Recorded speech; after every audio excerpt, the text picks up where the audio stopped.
না, আমার কাছে মনে হয় উইকেটে স্লো আসতেছিল।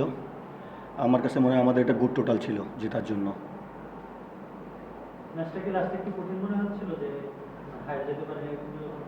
না, আসলে টি-20 ম্যাচ আপনার যে কোনো সময় যে কিছু হইতে পারে। সো স্টিল এখন পর্যন্ত আমার সাকিবের উপর ভরসা ছিল।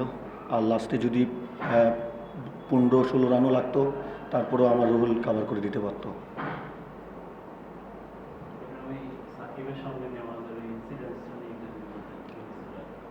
না, আসলে এটা হিট অফ দ্য মোমেন্ট হয়ে গেছে, বাট ওইটা আবার আমরা এটা নিজেরাই ইয়ে করে নিছি। ওটা জাস্ট একটা হয়, এটা একটা পেস বলার হয়তো তার এগ্রেশন দেখাইতে গেছিল, জাস্ট হতেই পারে এটা।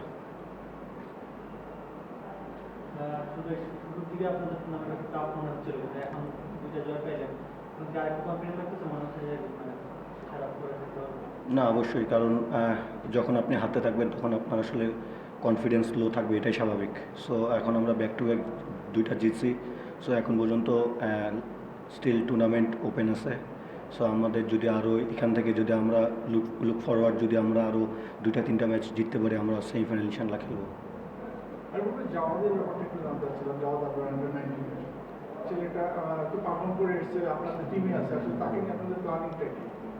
না, আসলে দেখেন আমাদের ওপেনার যেগুলো আছে ফরেন থেকে শুরু করে সবাই ওপেনার খুব ভালো প্লেয়ার।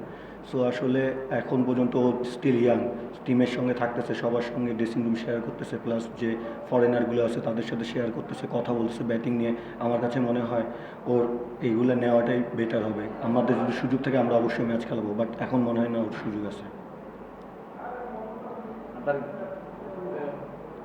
ফ্র্যাঞ্চাইজি তো আর মানে হোম টাউনে খেলার সুযোগ হয় না, সিলেটের চিটাগং খেলছে।